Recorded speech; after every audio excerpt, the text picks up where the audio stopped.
ফিকহের আলোচনা করতে চাইছিলাম এখন, কনভারসেশন টাইপে হইলে ভালো হয় সবাই মিলে। হ্যাঁ, ওইটার অপেক্ষায় আছে। ওই যে কি কি কি কিছু একটা বোঝাই দিতে চাইছিলাম না? হ্যাঁ, ওই আহ উসুল আসে, উসুলের পরে কি যেন আসে, কাওয়ায়েদ। কাওয়ায়েদ আর আরেকটা নিয়ে কথা বলতে চাচ্ছিলেন। হ্যাঁ হ্যাঁ, উসুলে ফিক কায়দা। হ্যাঁ, আমি এটা একটু ইয়া করে বলি, ছোট করে বলি। ফিক ফিক গঠিত হয়েছে তিনটা জিনিস নিয়ে, ঠিক আছে না? একটা হচ্ছে উসুলে ফিক, একটা হচ্ছে হচ্ছে মাকাসিদুশ শরিয়া, আর একটা হচ্ছে কাওয়াইদুল ফিক। উসুলে ফিক হচ্ছে যে এমন একটা জিনিস যেটা ধরেন যে আপনার কোরআন, হাদিস, ইজমা, কিয়াস এবং হচ্ছে আহ, ইস্তেসাব, মাসলাহ মুরসালা, এগুলা যেমন ধরেন যে একটা পদ্ধতি। উসুলে ফিক হচ্ছে একটা পদ্ধতি, এই পদ্ধতির মাধ্যমে আমরা দিনকে বুঝবো, ম্যানেজ করব, বোঝার চেষ্টা করব। যেমন ধরেন মুতলাক নাকি মুকাইয়াত, কোনো কিছু শর্তযুক্ত নস নাকি কোনো কিছু শর্তহীন ভাবে। যেমন শর্তযুক্ত বলতে যে তুমি এই কাজ করতে হবে, তাহলে এইটা পাইবা। আরেকটা হচ্ছে যে এই কাজ করতে হবে, তাহলে এইটা পাইবা, কিন্তু যদি এর মাঝখানে এইটা থাকে তাহলে এইটা পাইবা। যেমন অথবা বললো যে হচ্ছে আমরা কাউকে বলা হলে যে অমুক জান্নাতে যাবে যদি এই কাজ করে, অথবা আরেকজনকে বলে যে অমুক জান্নাতে যাবে, ওই যদি এই কাজ করে এটা শর্তযুক্ত। এমনও হতে পারে একই হুকুম এক জায়গাতে হচ্ছে সহজভাবে আসছে, ঠিক আছে, আর আরেক জায়গাতে শর্তযুক্ত আসছে। এই জন্য ওই যে এখানে একটা মাসালা আছে, এই ফানায় নারের যে মাসালা আছে না, যে জাহান্নামের আগুন একসময় শেষ হয়ে যাবে। তো ইবনু তাইমিয়া যখন এটা আলোচনা করছিলেন, উনি এই মুতলাক মুকায়াতের বহস আনছিলেন অনেক, মানে আলো বড় একটা আলোচনা করছিলেন। কারণ কোরআনে এক জায়গাতে বলা আছে জাহান্নামের আগুন চিরস্থায়ী, জাহান্নামীরা চিরস্থায়ী জাহান্নামে থাকবে। আরেক জায়গাতে বলা আছে যে ইল্লা মাশা আল্লাহ, যদি আল্লাহ চান। তো ওইটা হচ্ছে মুকাইয়াত নস, ঠিক আছে। তো ইবনে তাইমিয়া আর উসুলে ফিকের একটা কায়দা হচ্ছে যে মুকাইয়াতকে মুতলাকের উপরে মাহমুল করা হবে, অর্থাৎ ওটাকে মুকাইয়াত করে দেওয়া হবে, মুতলাক যেটা শর্তযুক্ত করে দেওয়া হবে। তো এই জন্য ইবনে তাইমিয়া ওইদিকে একটু একটু ঝুঁকেছিলেন, বা তার ওইদিকে একটু প্রভাবিত হয়েছিলেন যে হয়তো একটা সময় শেষ হয়ে যেতে পারে জাহান্নামের আগুন। এইটা এটা একটা কারণ ছিল। আর দ্বিতীয় যেটা বললাম, এটা হচ্ছে মূল, যে এভাবে নসকে বোঝার একটা বিষয়টা। আর কাওয়াইদুল ফিক হচ্ছে এই নসকে বুঝে বুঝে কিছু মূলনীতি তৈরি করা হয়। মূলনীতি যেমন ধরেন যে একটা জায়গাতে আল্লাহ বলছেন যে নবীর কাছে একজন ব্যক্তি আসছে, এসে বলতেছে যে আমার সন্দেহ হচ্ছে যে আমার অজুটা ভেঙে গেছে কিনা। তো নবী বলছে তোমার সন্দেহ তাতে ভাঙবে না অজু, কোনো সমস্যা নেই, তুমি গিয়ে সন্দেহ শয়তানের ওয়াসওয়াসা আর কি, এরকম একটা বর্ণনা আছে কিছুটা এরকম। তো এখান থেকে ইমামরা কায়দা বানাইছে। কায়দাটা হচ্ছে যে সন্দেহ কখনো নিশ্চয়তা থেকে দূরীভূত করে না। অর্থাৎ আপনি উজু করছেন, এটা নিশ্চিত, আপনার নিশ্চিত হয়ে গেছেন যে আপনার উজু আছে, তখন আপনার কোনোভাবে কোনো সন্দেহ হচ্ছে যে উজু ভাঙছে কিনা, তো এইটার উপরে ফতোয়া আসবে যে উজু ভাঙে নাই, যতক্ষণ না নিশ্চিত নিশ্চিত হচ্ছেন। আবার একজন ব্যক্তি মুসলমান, এটা নিশ্চিত, এখন সন্দেহের কারণে তাকে কাফের বলা যাবে না। যেমন কারো মুসলমান হওয়াটা কাতেই, ঠিক আছে না, এখন তাকে কাফের বলতে গেলে ওই কাফের ফতোয়াটা কাতেই হতে হবে। ধারণার উপর ভিত্তি করে ব্যাখ্যা করে টেনে টুনে নস্কে ওইভাবে বলা যাবে না, ফতোয়া দেওয়া যাবে না। তো এটা হচ্ছে কায়দা। তো এইভাবে উসুলে ফিক একটা যে কিভাবে নসকে বুঝবো, আরেকটা হচ্ছে নস থেকে কিছু মূলনীতি বের করা, ঠিক আছে না, যেটার উপরে ভবিষ্যতে পুরো ওটার উপরে অনেকগুলো ফতোয়া দেওয়া যাবে। এইটা হচ্ছে উসুল এবং কায়দার মধ্যে তফাৎ। আরেকটা হচ্ছে মাকাসিদুশ শরিয়া। মাকাসিদুশ শরিয়া হচ্ছে যে প্রত্যেকটা শরীয়তের যে হুকুম আছে, ওই হুকুমের পেছনে ইসলামের কোনো না কোনো কারণ আছে, কোনো হিকমত আছে। যেমন ধরেন যে আবার কিছু আছে হিকমত ছাড়া, খুব কম, যেমন নামাজ 2 রাকাত, কেন 2 রাকাতের কোনো হিকমত নেই, তো এরকম। কিন্তু অধিকাংশ হিকমত আছে, যেমন হচ্ছে জাকাতের হিকমত আছে, যে সমাজের মধ্যে একটা ব্যালেন্স বজায় রাখা, টাকা পয়সার, এরকম অনেক সব হুকুমের কোনো না কোনো হিকমত আছে। যেমন মদ কেন হারাম হয়েছে, মদ হারাম হয়েছে কারণ মানুষ নেশাগ্রস্ত হচ্ছে, নেশাগ্রস্ত হয়ে অনেক আজে বাজে কাজ করতেছে। তো এই হিকমতের এই যে বোঝার বিষয়টা, কারণ একটা আছে না, হিল্লা হিল্লা হিল্লা করে অনেকেই, যেমন এই হিল্লা বিয়ের কথা, এটাকে হারাম কেন করা হয়েছে, কারণ এর দ্বারা মাকাসিদুশ শরিয়াটা নষ্ট হচ্ছে, শরীয়তের মাকসাদটা নষ্ট হচ্ছে। কি নষ্ট হচ্ছে? ইসলাম একটা ফ্যামিলি স্ট্রাকচার দিছে যে তুমি তাকে তালাক দিলে আর তাকে ফিরিয়ে নিতে পারবে না, অর্থাৎ তালাক বুঝে শুনে দিতে হবে। তো মানুষ হিল্লার পদ্ধতিটা যে নিয়ে আসার কারণে বুঝে শুনে তালাক দেওয়ার মাকসাদটা ফৌত হয়ে যাচ্ছে, মারা যাচ্ছে। মানুষ যখন ইচ্ছা তালাক দিচ্ছে, যখন ইচ্ছে হিল্লা করে বউকে নিয়ে নিচ্ছে। তো এটা হারাম, এবং রাসূল সাল্লাল্লাহু আলাইহি ওয়াসাল্লাম এটার উপর লানত করছে। এবং এরকম অনেক আছে, যেমন যাকাতের কাজ হচ্ছে গরিব দুঃখীকে সাহায্য করা। তো এখন একজন ব্যক্তি যদি এইটা থেকে বাঁচার চেষ্টা করে, যেমন একজন বলল যে বছরের শুরুতে যখন আমার জাকাত দেওয়ার আমার ইয়া হবে, কারণ 1 বছর হইতে হয় জাকাতের অর্থের উপরে। তো 1 বছর হওয়ার আগে আমি আমার সম্পদ আমার বউকে দান করে দিব, ঠিক আছে, আমার উপর থেকে জাকাত মাফ হয়ে যাবে। আবার বইয়ের উপর যখন জাকাত ফরজ হবে 1 বছর হওয়ার আগে, বউ তার তার ওই সম্পদগুলো আমাকে দান করে দিবে। এভাবে আমি চিরকাল আমরা 1 বছর পর পর দান করে করে বেঁচে যাবো জাকাত থেকে। তো এইটা হারাম, এইটার উপরে ইমামরা খুব জঘন্য ফতোয়া দিয়েছেন এবং বলছেন যে এটা খারাপ কাজ। তো এটা এমনি শরীয়তের মাধ্যমে যে প্যাঁচ ট্যাঁচ ধরে অনেকে এটা হারাম করে দেয়। আবার হারাম টাকায় হজ করলে হজ হবে না। তো এখন এমন একটা মানুষ আছে যে সে তার সন্তানের টাকা হারাম, সে যাচ্ছে হজ করতে, কিন্তু সন্তানের হারাম টাকায় তার হজ হবে না।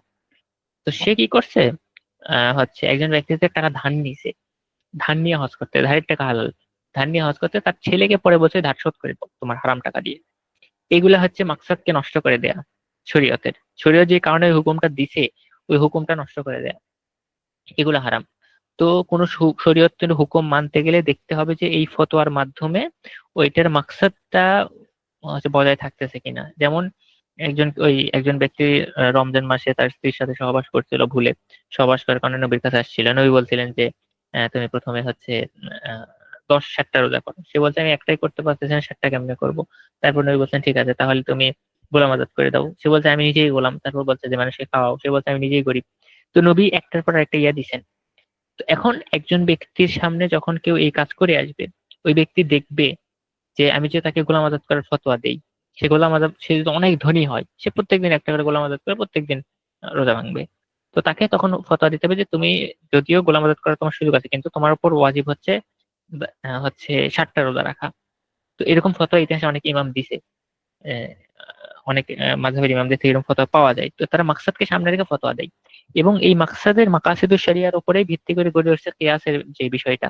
কিয়াসের বিষয়টা হচ্ছে যে কোনো কিছুকে হারাম করা হয়েছে, কেন হারাম করা হয়েছে ওই হারামের কারণটা দেখা হবে।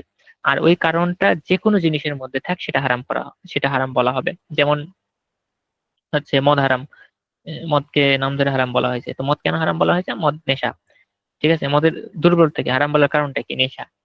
তো ওই নেশা জাতীয় যে কোনো জিনিস হারাম ফতোয়া দেওয়া হবে। এবং এইটারই পুরো একটা শাস্ত্র আছে, এই শাস্ত্রটাকে হচ্ছে মানাত অনুসন্ধানের কথা হয়, তানকিহুল মানাত, তাহকিকুল মানাত এবং তাখরিজুল মানাত, ঠিক আছে। এটা উসুলে ফিকের বড় বড় একটা বাহাত। এর উপর খন্ডের উপর খন্ড কিতাব লেখা হয়েছে। যেমন ধরেন যে প্রথম কাজ হচ্ছে যে তানকিহুল মানাত যেটা, সেটার প্রথম কাজ হচ্ছে যে আমি কোন একটা জিনিস নিব যেটার উপরে দিন শরীয়ত ফতোয়া দিয়েছে, ওই জিনিসের সবগুলো উপাদানকে আলাদা করবো। যেমন মদের উদাহরণটা আমরা আনলাম। মদ কেন হারাম করা হয়েছে? মদের মধ্যে কি কি উপাদান আছে?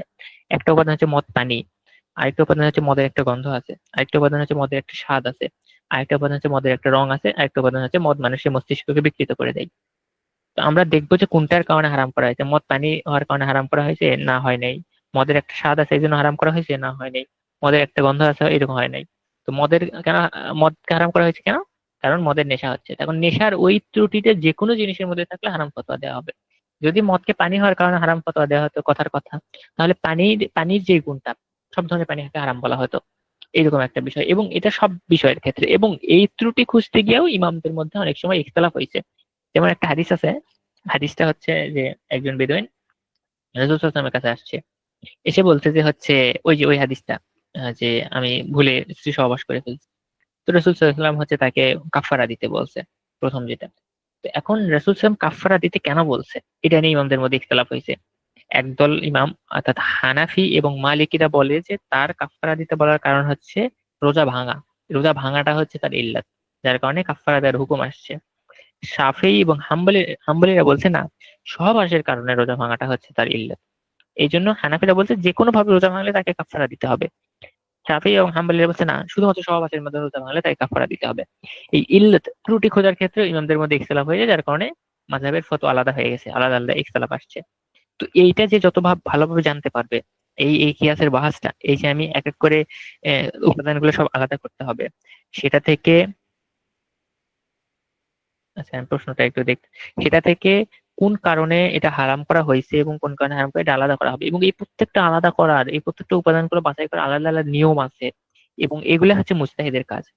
আচ্ছা একটা প্রশ্ন আসছে, সেটা হচ্ছে যে মদের উপকরণের কথা শুনে মনে পড়লো, কেউ যদি শুকরের মাংসে নিরামিষি মাংস বানায় ওটা কি হারাম হবে? আচ্ছা এখানে একটা প্রশ্ন আসছে যে মূল উপাদান যদি পরিবর্তন হয়ে যায়, ধরেন যে আমি আর কি এখানে এই প্রশ্ন থেকে আর কি এটা ড্রাইভ করলাম যে মূল উপাদান যদি পরিবর্তন হয়ে যায় কোনো কিছু তাহলে হারাম থাকবে কিনা। যেমন আমি উদাহরণ দিই, তাহলে ফতোয়াটা বুঝতে পারবেন। যে ধরেন যে শুকরের চর্বি দিয়ে হচ্ছে ইয়া বানানো হয়েছে, সরি ধরেন যে অ্যালকোহল দিয়ে হচ্ছে আপনার পারফিউম বানানো হয়েছে।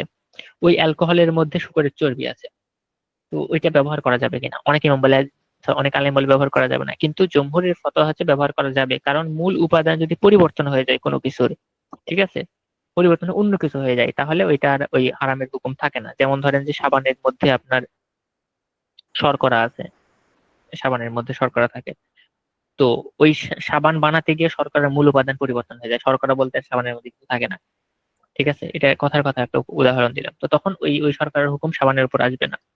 তো কোনো কিছুকে যেমন হচ্ছে একটা শরবতকে কোনো কিছু কারণে হারাম করা হয়েছে, তো শরবতের মূল উপাদান পরিবর্তন হয়ে গেল, এটা শরবতই না, ঠিক আছে, তখন এটা। আর যেমন লবণের, কোন পানিতে লবণ অতিরিক্ত পরিমাণে লবণ দেওয়া হয়েছে, যার কারণে ওটার পানির গুণান নাই, তো ওইটা দিয়ে অজু জায়েজ হবে না।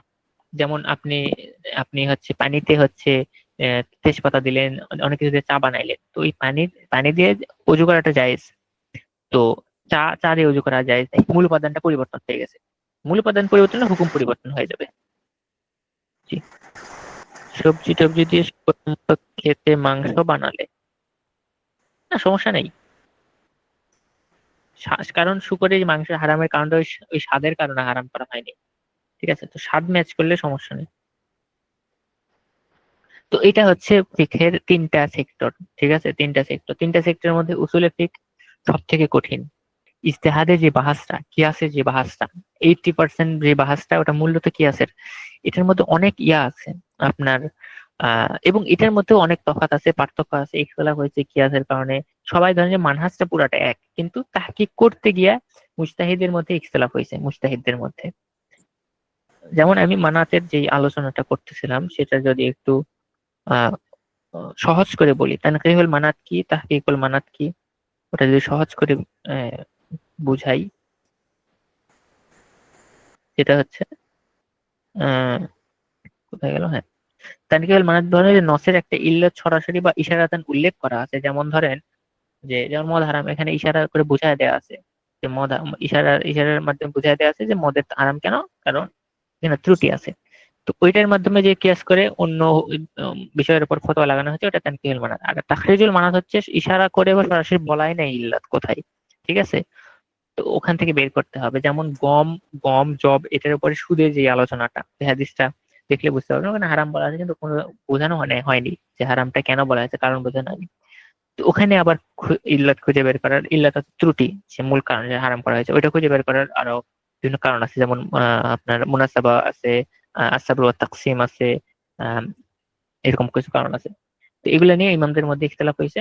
মূলত উসুলে ফিক পড়তে গেলে এই তিনটা জিনিসের বাহাসটা পড়তে হয়, পাশাপাশি আহ হচ্ছে আপনার কোরআন হাদিসে ইলম লাগবেই। কোরআন হাদিস ইলম না থাকলে উসুল বলে ডিরাইভ করা যাবে না, ঠিক আছে। আবার উসুল বের করার মানহাজ আলাদা আছে, হানাফিদের একটা মানহাজ আছে আর জমহুরের একটা মানহাজ আছে। জমহুরের মানহাজটা হচ্ছে যে প্রথমে হাদিস নিয়ে আসবে, কোরআন আয়াত নিয়ে আসবে, নিয়ে ওখান থেকে উসুল বের করবে। হানাফিরা এরকম করে না, হানাফিরা করে ইমাম আবু হানিফার ফতোয়া নিয়ে আসবে, ফতোয়া নিয়ে এসে তারা রিভার্স ইঞ্জিনিয়ারিং করবে যে এই ফতোয়াটা সম্ভবত এই উসুল হয়েছে। এই জন্য পরবর্তীতে হানাফি আলেমদের মধ্যে ইখতিলাফ হয়েছে, কেউ বলছে এই উসুলের আলোকে দেওয়া হয়েছে, কেউ বলছে দেওয়া হয় নাই, কেউ বলছে এই উসুল আর এই উসুল কন্ট্রাডিক্ট করতেছে। এই জন্য শাহ ওয়ালিউল্লাহ মুহাদ্দিস দেহলভী ওনার কিতাব আল ইনসাফে দেখবেন যে অনেক সমালোচনা করছে হানাফিদের উসুলের। তো আমি যখন উসুলে ফিক পড়তেছিলাম এই জিনিসটা আমাকে অনেকটা ট্রিগার করছে যে এটা আসলে ওইভাবে ঠিক হচ্ছে না। সমস্যা নেই, রেকর্ড করা হবে। তো এই জন্য আমি সাফি হয়েছিলাম আর কি। এটা কারণ, অনেকগুলো কারণের মধ্যে একটা কারণ আর কি। যে কারো কোনো কিছু বুঝতে সমস্যা হয়েছে তাহলে বলেন।